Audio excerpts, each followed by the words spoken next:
Introduction. Look at these numbers. Do you know what do we call these numbers? These are the real numbers. Teacher, is an irrational number is also a real number? Yes, an irrational number is also a real number. A rational number or an irrational number is called a real number. Today we will learn more about rational as well as irrational numbers. Objectives. At the end of this lesson, you will be able to define irrational numbers, show whether the number is irrational or not, explain rational numbers and their decimal expansions, convert the rational numbers into decimal expansion. Revisiting irrational numbers. We know that rationals and irrationals together made up the real numbers. A number S is called irrational if it cannot be written in the form P upon Q, where P and Q are integers and Q is not equal to 0. Irrational means not rational. The most famous irrational number is square root 2. Other examples are pi, which is equal to 3.141592 and 0.1011011110 1110 and so on, etc. Theorem related to irrational numbers. Theorem. Let P be a prime number.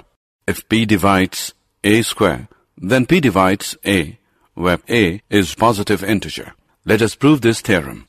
Proof. Here we will firstly find the prime factorization of A. That is, A is equal to P1, P2, so on till Pn, where P1, P2, and so on till Pn are primes, not necessarily distinct. Therefore, A square is equal to P1, P2, and so on till Pn. P1, P2, and so on till Pn is equal to P1 square, P2 square, and so on till Pn square. Now, as it is given that P divides A square, therefore, from the fundamental theorem of arithmetic, we can say that P is one of the prime factors of A square. Also, we realize that the only prime factors of A square are P1, P2, and so on, Pn. So, P is one of the P1, P2, so on till Pn. Now, since A is equal to P1, P2, so on till Pn, we can say that P divides A. Theorem. Let us now prove that square root 2 is irrational. Suppose square root 2 is rational. That means it can be written as the ratio of two integers P and Q. Square root 2 is equal to P upon Q, which is equation 1, where we may assume that P and Q have no common factors. If there are any common factors, we cancel them in the numerator and denominator. Squaring in 1 on both sides gives 2 is equal to P square upon Q square, equation 2, which implies P square is equal to 2Q square, equation 3. Thus, P square is even. The only way this can be true is that P itself is even. But then P square is actually divisible by 4, hence Q is square, and therefore Q must be even. So P and Q are both even, which is a contradiction to our assumption that they have no common factors. The square root of 2 cannot be rational. Example. Let us solve an example now. Prove that 1 upon square root 2 is irrational. Proof. Let us assume to the contrary that 1 upon square root 2 is rational. That is, we can find coprime A and B where B is not equal to 0 such that 1 upon square root 2 is equal to A upon B. Therefore, B upon A is equal to square root 2 or square root 2 is equal to B upon A. Since A, B are integers, we get B upon A is rational and so square root 2 is rational. But this contradicts the fact that square root 2 is irrational. This contradiction has arisen because our incorrect assumption that square root 2 is rational.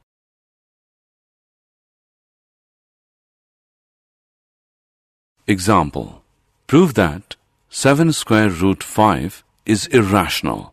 Let us assume to the contrary that 7 square root 5 is rational. That is, we can find coprime A and B, where B is not equal to 0 such that 7 square root 5 is equal to A upon B. Therefore, A upon B upon 7 is equal to square root 5, or square root 5 is equal to A upon B upon 7.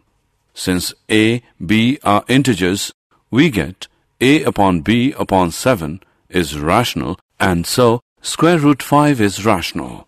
But this contradicts the fact that square root 5 is irrational. This contradiction has arisen because of our incorrect assumption that 7 square root 5 is rational.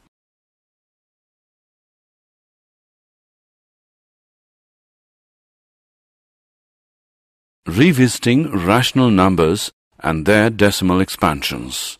As you may remember from school, rational numbers have a terminating or eventually repeating periodic decimal expansion, whereas irrational numbers don't. So, for example, 0.123, 123, 123, 123, and so on, with 123 repeating forever is rational. In fact, it is equal to 41 upon 333. Whereas something like 0.1, 2, 3, 4, 5, 6, 7, 8, 9, 10, 11, 12, 13, 14, 15, and so on, which will never repeat, is irrational. Terminating decimal. If the number of digits after decimal is finite, is a terminating decimal. Example, 2.57, 3.1925, 0.333. Non-terminating decimal. If the numbers of digits after decimal are infinite, then it is a non-terminating decimal. Theorem related to rational numbers and their decimal expansions. Let x be a rational number whose decimal expansion terminates. Then x can be expressed in the form p upon q, where p and q are coprime and the prime factorization of q is of the form 2 raised to the power n, 5 raised to the power m, where n, m are non-negative integers.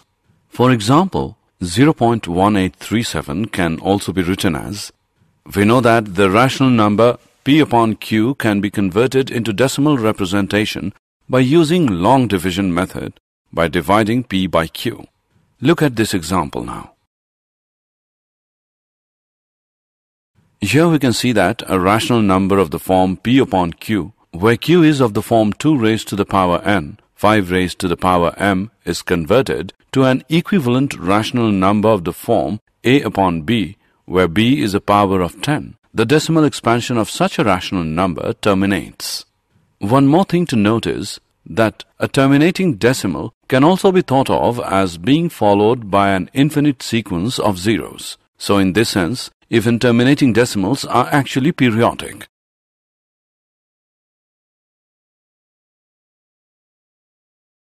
Theorem. Let x is equal to p upon q be a rational number such that the prime factorization of q is of the form 2 raised to the power n, 5 raised to the power m, where n, m are non-negative integers. Then x has a decimal expansion which terminates. Let us solve an example. Without actually performing the long division, state whether the following rational number will have a terminating decimal expansion or a non-terminating repeating decimal expansion.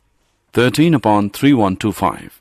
We can write it as 13 upon 3125 is equal to 13 upon 5 raised to the power 5. Here q is 5 raised to the power 5, which is of the form 2 raised to the power n, 5 raised to the power m, n is equal to 0, m is equal to 5. So the rational number 13 upon 3125 has a terminating decimal expansion. Let x equals p upon q be a rational number such that the prime factorization of q is not of the form 2 raised to the power n, 5 raised to the power m, where n, m are non-negative integers. Then x has a decimal expansion which is non-terminating, repeating, recurring. Let us now write the decimal expansion of 17 upon 8. Similarly, decimal expansion of 15 upon 1600 is 0.009375.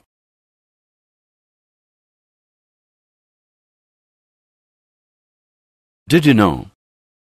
The word algorithm comes from the name of the 9th century Persian mathematician Al-Khwarizmi. Even the word algebra is derived from a book he wrote called Hisab al-Jabr wa al-Muqabala.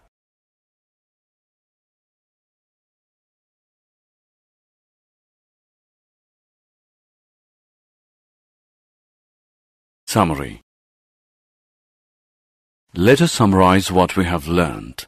Let x be a rational number whose decimal expansion terminates. Then we can express x in the form p upon q, where p and q are co-prime, and the prime factorization of q is of the form 2 raised to the power n, 5 raised to the power m, where n, m are non-negative integers. Let x is equal to p upon q be a rational number such that the prime factorization of q is of the form 2 raised to the power n, 5 raised to the power m, where n, m are non-negative integers. Then x has a decimal expansion which terminates. Let x equals p upon q be a rational number such that the prime factorization of q is not of the form 2 raised to the power n, 5 raised to the power m, where n, m are non-negative integers. Then x has a decimal expansion which is non-terminating.